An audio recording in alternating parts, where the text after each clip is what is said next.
développe, enfin, une action qui est portée par tous les syndicats de bassin, enfin encouragée. Donc forcément, ça a un coût supplémentaire. L'intérêt, justement, c'est de contribuer aussi sur la partie environnement. Est-ce que, si c'est généralisé, ce coût supplémentaire sera partagé avec les usines qui en profitent? Alors, si aujourd'hui il y a certains secteurs voilà, qui arrivent à valoriser, ça, en fait, c'est fermes de méthanisation qu'en fait. Quoi. Pour l'instant, on est sur une phase test, c'est nous qui sommes demandeurs, ce sont pas eux. Donc on va essayer de valoriser. Et bien évidemment que si on a un produit qui ne correspond pas à leurs attentes, c'est quelque chose qu'on ne pourra pas mener ou répéter. Donc il y a une réunion prévue après pour savoir si ça leur convient et dans quel Alors, cas. je vous ai dit, retour d'expérience. Mais c'est-à-dire que si ça ne correspond pas à leurs attentes, ça correspond peut-être quand même à limiter la repousse et éviter les apports. Ouais, mais on en fait quoi? Si jamais ça ne correspond pas à leur attente, On fait quoi? On met ça à la déchetterie. On compost. Ah ouais, c'est le même problème. En compost, on ne va pas supporter des canettes de bière. Ah oui. Donc on est dans le même cas. Bah, on ne peut pas les mettre avec des déchets verts. Eh bien si, mais ça sera un coût supplémentaire pour la collectivité. N'importe où on les mettra, les déchets qu'il y a dedans, les canettes et les bottes, tout ce qu'on veut, et ben c'est ça. Le principe de l'économie circulaire, c'est qu'un déchet devient un produit. Déchet pour un devient un produit pour un autre.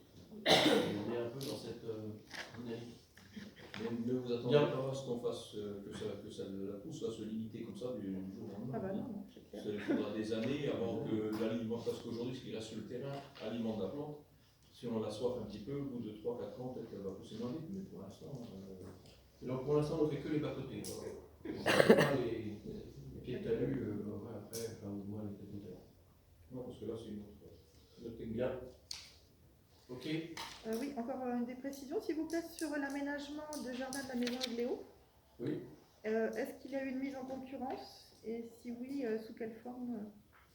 Alors aujourd'hui, on est en dessous du seuil de mise en concurrence, parce que dans le cas du Covid, on est à plus de, je crois que c'est 100 000 euros. Voilà, on s'est renseigné aussi sur les entreprises. On fait confiance à l'entreprise locale qui a le savoir-faire aussi et répondre aussi à une demande de par son expertise. Aujourd'hui, elle est en train de réaliser donc, la surélévation de la Seine. Donc des entreprises qui montent des murets en pierre, il n'y en a pas beaucoup. Et on fera également du béton matricé, qu'on retrouve à la fois sur la place Saint-Antoine et qu'on retrouve également dans le verger Saint-Yves. Je ne comprends pas bien. Béton matricé. Oui, mais pour un jardin? Comment? Pour un jardin? Oui, c'est les allées, l'allée pour l'allée. Un jardin sans allée, c'est pas. Oui, d'accord. Est-ce que c'est un peu perméable, le béton matricé? Non, du tout. Ça va de traverser le jardin. Oui, d'accord, mais enfin, dans le plus, on recommande des revêtements. Ça sera minime par rapport à la surface. Une allée de 80 par rapport à. D'accord, c'est quand même recommandé Bien. dans le plus. Ouais, mais je veux bien me monter dans la boue, moi ça me gêne pas. Mais non, mais il y a des revêtements On n'est pas qui d'accord. laissent passer l'eau. Non, mais on a essayé beaucoup d'autres choses, ça verdit, ça fait la bouche. Bien, je vous propose de passer à la deuxième délibération qui concerne le renouvellement des dispositifs d'aide à la protection commerciale et à la rénovation de façade. Monsieur Lénard. Merci, Monsieur le maire. Donc, Monsieur le maire informe les membres du conseil municipal.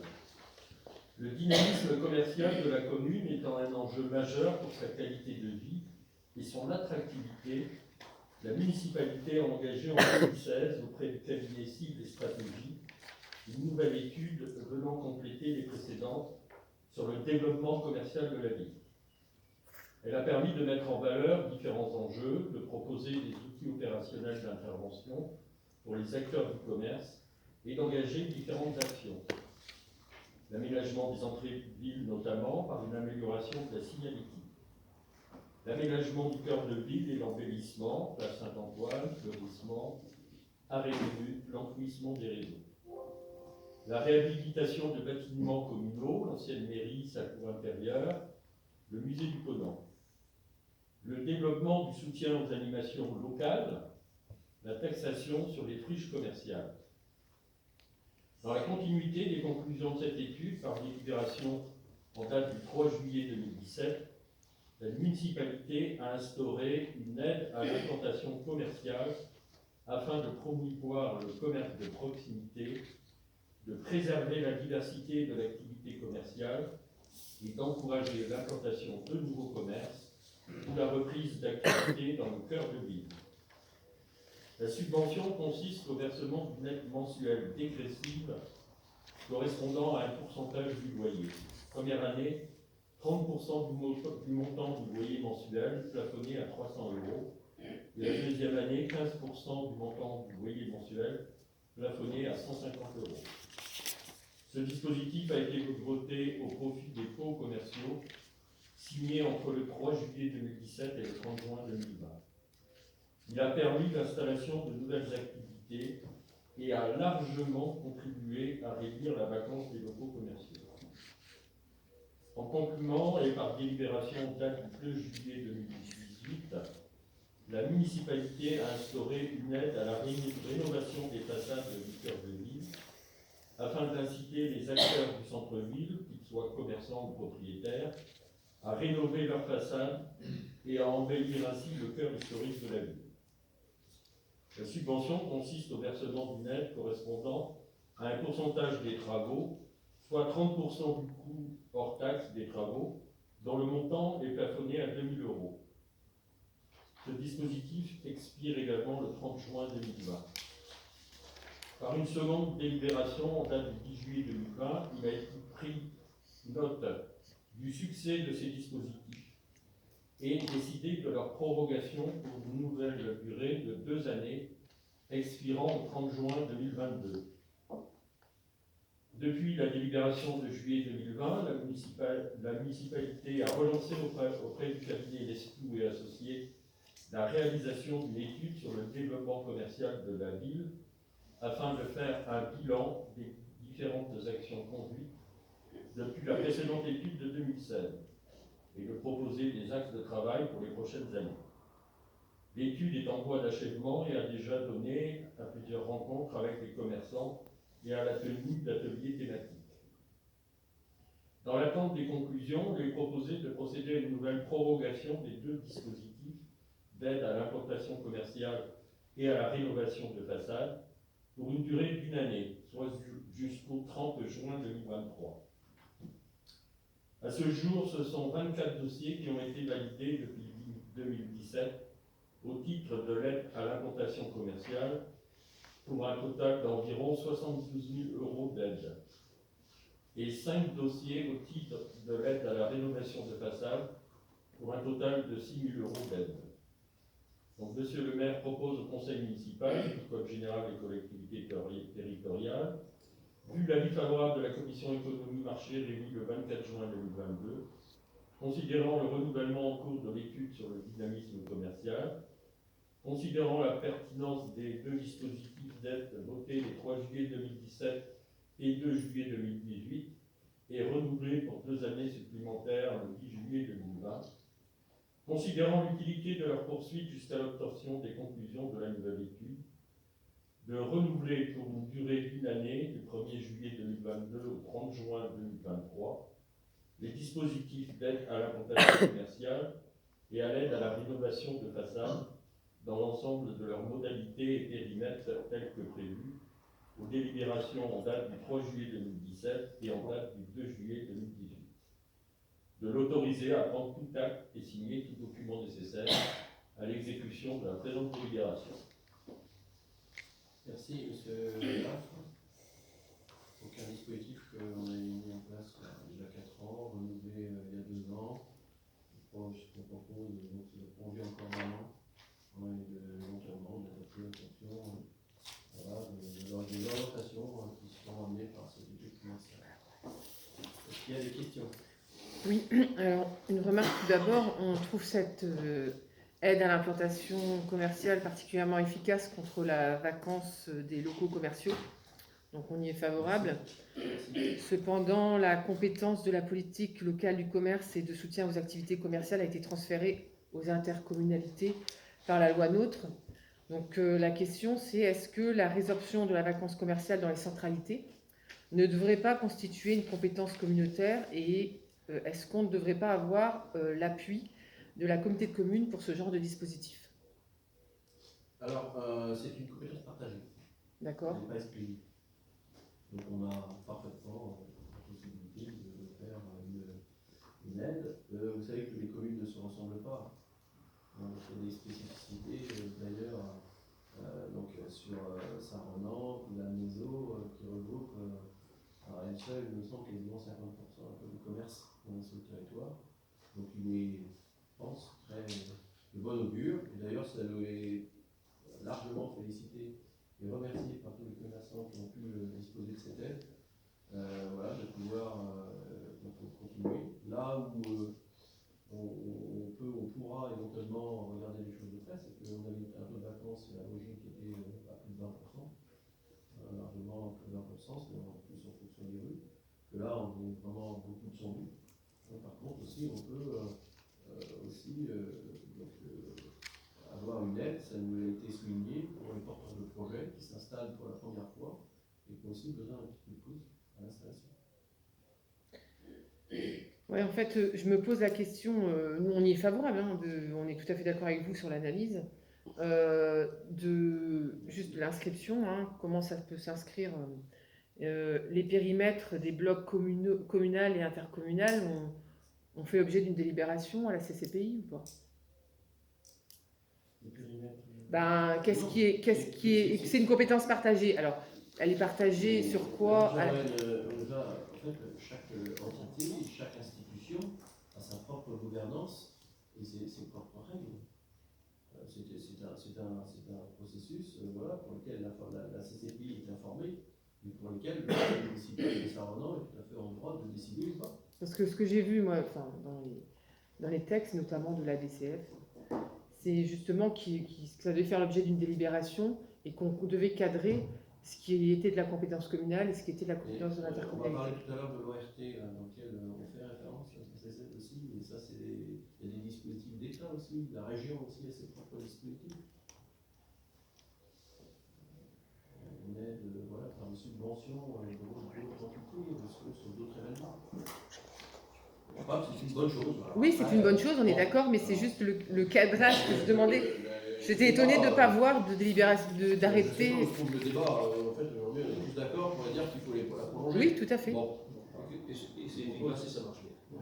Voilà, c'est vraiment mis en avant aujourd'hui de manière très efficace. La commission se réunit à chaque fois qu'il y a une demande de dossier. Là, 24 sur la dette de la fondation commerciale. C'est quelque chose vraiment qui est adapté, je pense, à la situation de Saint-Ronan. Autre question? Je propose de passer au vote. Que ceux qui valident cette délibération numéro 2 portant sur l'aide à l'implantation et à la rénovation de façade en centre-ville se manifeste en levant la main. Abstention. Donc, je vous remercie. Troisième délibération, donc, qui concerne la réalisation de pistes cyclables, rue de Courzel, rue du Côté et rue Racine. La commission des marchés de travaux, donc vous le savez, le conseil municipal, en date du 16 décembre 2019, a approuvé un schéma directeur communal pour le vélo, donc favoriser les liaisons vélo, poursuivre l'aménagement des véloroutes, des voies vertes, sécuriser les aménagements, améliorer l'accessibilité et la pratique du vélo par les collégiens. Ça aussi, c'est une compétence partagée. Ça peut être la commune, la communauté de communes, le département. Donc parmi les axes de circulation retenus dans le schéma figure l'axe de la route de Ploirzel vers la route du Conquet et vers la rue Racine qui rejoint la voie romaine. Donc ça permet aux habitants de Cotifal, de Polynôme, du Menhir, de Bel-Air, de Tréliskin, du Clos de Climérien de trouver une voie sécurisée et proche. La piste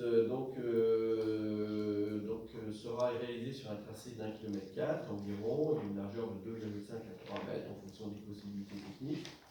Ça permettra aussi aux utilisateurs, aux usagers de se rendre à la salle de sport de Bel-Air, à l'espace Placide, au nouveau complexe sportif de Tréliskin, au groupe scolaire Notre-Dame de Liesse et Saint-Stanislas.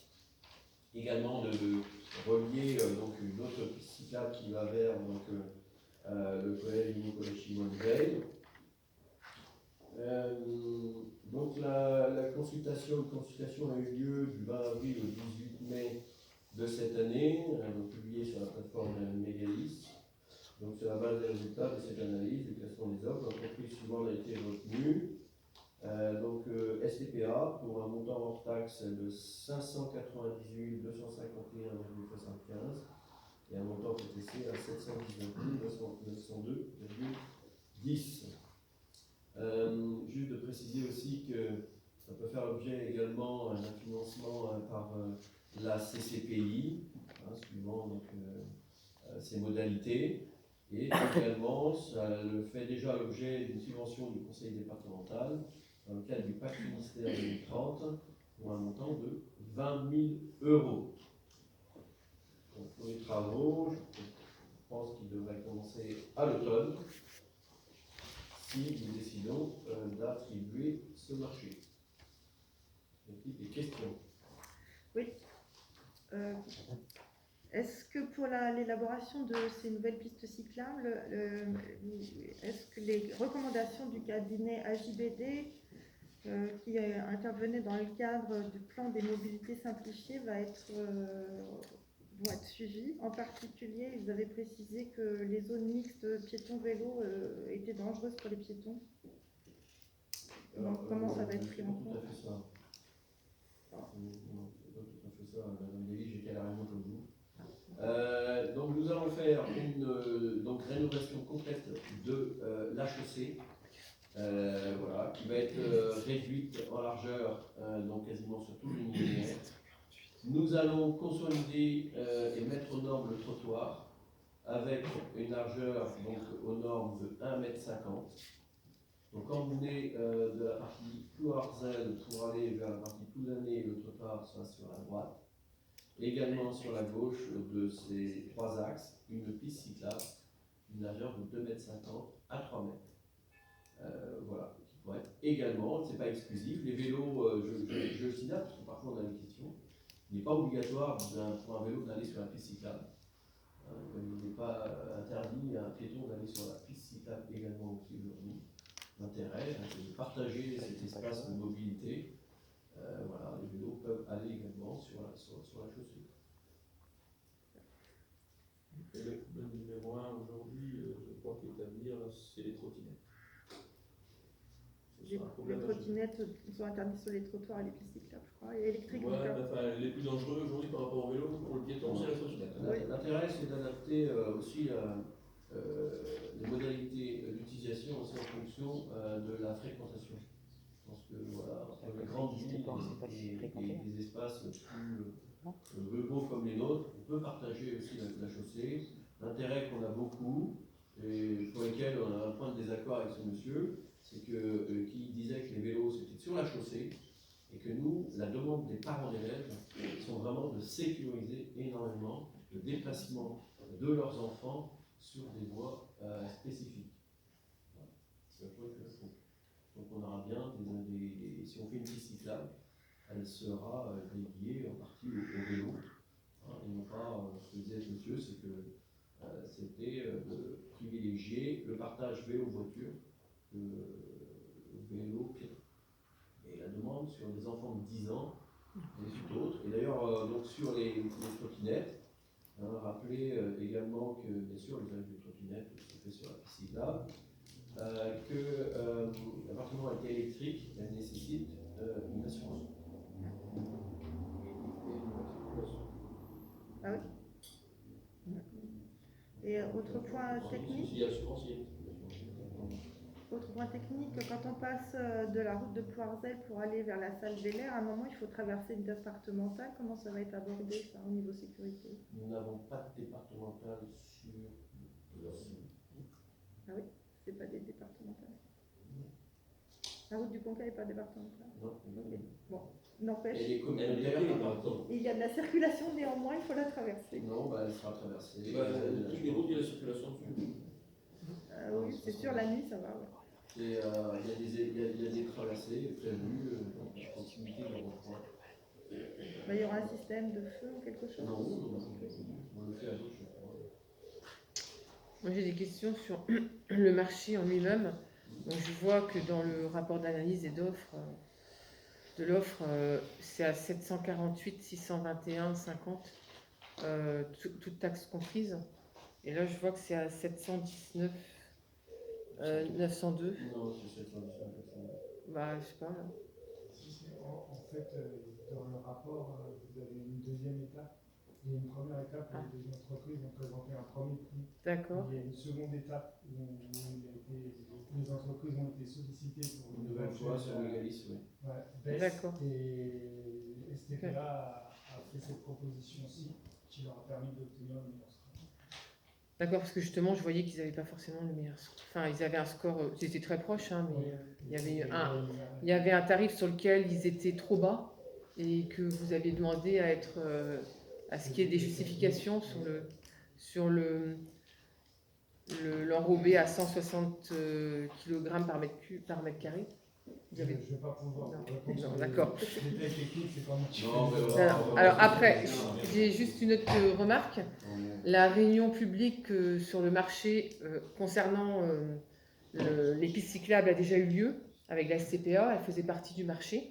Hein, elle était dans. C'est une prestation que la SCPA a proposée.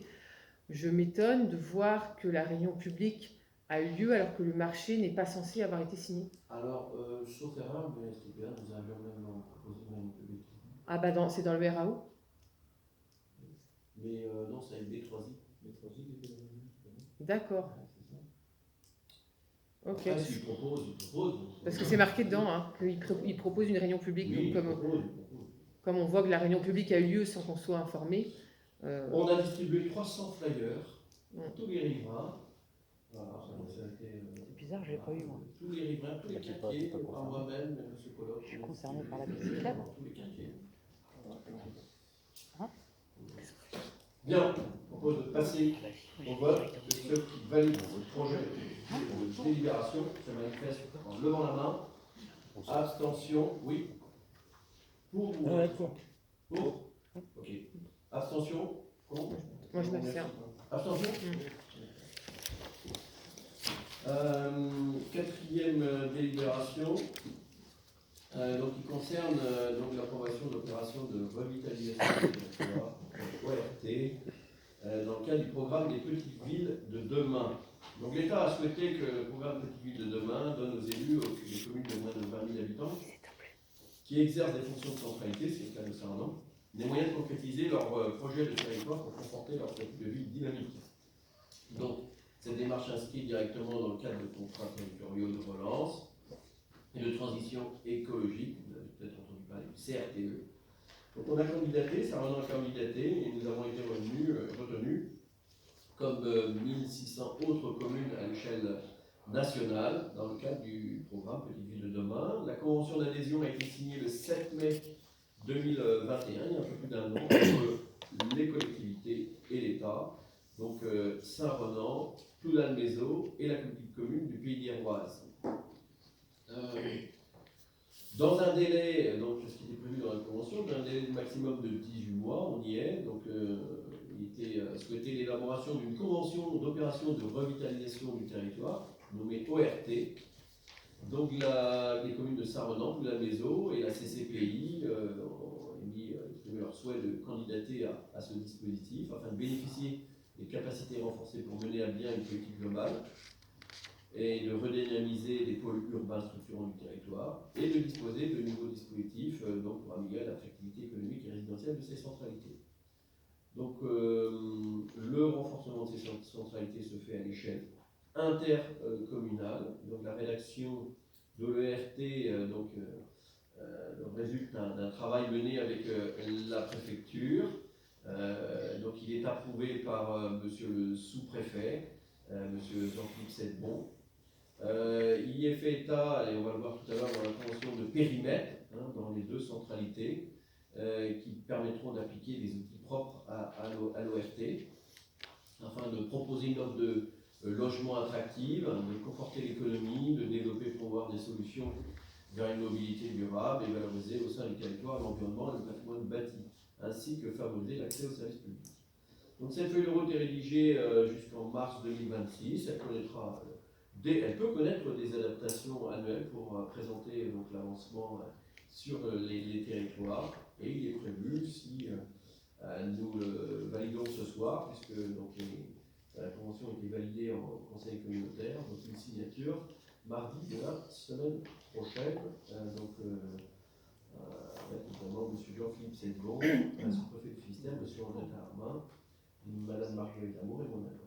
Alors sur la convention qui nous a été donnée, il est rappelé donc, en préambule l'objet de la convention cadre, rappeler donc les dispositifs de SCOT, les flux, le PLH, le CRTE et autres documents comme le contrat local de santé, les schémas directeurs vélo, schémas directeurs économiques, d'autres documents qui viennent d'être finalisés ou qui sont en cours de finalisation, comme l'analyse des besoins sociaux, le plan de mobilité simplifié, le projet de territoire aussi qu'on a validé. Il fait référence ce document à la démographie, à l'habitat, à l'économie, au commerce, à la mobilité, à l'accessibilité, à la culture, au tourisme, aux loisirs, cadre de vie. Donc, autant d'éléments qui donnent donc une attractivité certaine à notre territoire. En article 2, les ambitions. Donc, construire une vision partagée pour l'avenir du pays d'Héroise, notamment pour permettre l'accès à des logements et des services adaptés à toutes les générations, offrir des conditions de développement économique et touristique équilibrées, et puis plus globalement, travailler la qualité de vie qu'il faut préserver. Des enjeux de centralité, il y a rappelé le nombre d'habitants, ça remonte en 8112, donc ça c'était en 1er janvier 2021, 6292 voilà, sur la même année à Poudal-Maison, ça représente 17% de la population de l'intercommunalité et Poudal-Maison 13. Elle concentre, je le disais tout à l'heure, la moitié des commerces du territoire de la CCPI et puis dispose par ailleurs de plusieurs équipements scolaires, culturels. La concentration de production de logements sur ces deux communes donc, est prévue pour objectif au sein du programme local de l'habitat à hauteur de 35% de la production du territoire de la CCPI. Individuellement, les deux communes reflètent par ailleurs des dynamiques similaires, une augmentation significative de la population depuis 60 ans, un taux de chômage avoisinant 5,5% et une augmentation du nombre de ménages, notamment des ménages monoparentaux. Voilà, vous avez une carte qui montre, qui vient du FEUC, qui indique Poudal-Maison comme pôle relais et Saint-Renan comme pôle structurant. Alors les périmètres, page 9, donc on identifie toute une centralité, toute une agglomération ne peut pas être ORT. Il faut définir les périmètres. Il va de soi de définir les périmètres les plus anciens, là où le renouvellement urbain a toute sa place. Donc, il intègre donc, ce périmètre le secteur de la place obligataire, de la gare routière pour des enjeux de mobilité, d'accès aux services publics et culturels, la rue du Pont également, la rue de l'Étain, la rue de Brest, et donc la proximité avec l'hôpital. La rénovation de l'habitat également prise en compte pour les maisons les plus anciennes. Vous avez sur la carte l'îlot de la place Cheminot aussi, qui est identifié, l'aménagement de la place Leclerc, également la place Auchour, dont on a parlé ici même. Voilà. Et puis une partie de la ZAC, à destination des résidences seniors, donc en programmation. Alors Poudal-Maison, je ne vais pas m'étendre, mais bon, les enjeux, les objectifs sont identiques. La différence près, c'est que Poudal-Maison a deux centralités, l'une au bourg et l'autre à Port-Salle. Donc elles sont les deux concernées par des périmètres ERT. L'article 3 définit les orientations stratégiques. Orientation 1, proposer nombre de logements attractifs et adaptés aux besoins du territoire, permettre l'accès à des logements adaptés à toutes les générations, développer l'offre locative, favoriser le renouvellement urbain. En deux, conforter l'économie, le commerce, l'artisanat. On en parlait tout à l'heure, justement, dans l'aide consentie au commerce qui souhaite s'installer, offrir les conditions de développement économique et touristique. Orientation 3, développer et promouvoir des solutions vers une mobilité durable et active. 4, l'environnement, le patrimoine. 5, les services publics. Voilà. Donc le plan d'action est défini avec différentes définitions de ces orientations. Je vais dans mes propos concentrer sur Saint-Renan. Sur la partie orientation 1, on parle de l'îlot d'Acheminant, de la ZAC de Penarquois également. Sur l'orientation 2, les aides que nous venons de valider, l'aide au loyer pour les commerçants, l'aide à la rénovation et des façades. Sur l'orientation 3, l'aménagement de pistes cyclables, la référence à notre schéma directeur vélo y est faite, ainsi que le schéma directeur intercommunal. Tout aussi l'application aussi de la commune dans le cadre du schéma de mobilité, le plan de mobilité simplifié qui est en cours de réalisation, toutes les animations qui sont faites autour du covoiturage, de la réalisation du cheminement doux. Également, c'est dans les actions projetées, c'est le réaménagement de la place Leclerc d'ailleurs, qui est mise aussi en avant par l'équipe commerciale qui est en élaboration et en finition. Également, un sujet que nous avons déjà abordé ici, c'est le réaménagement de la place Auchetour, la rénovation énergétique de l'espace culturel, la rénovation et l'extension du cinéma de Bretagne qui est en cours aujourd'hui. Les écoles publiques aussi peuvent rentrer dans le dispositif ERT.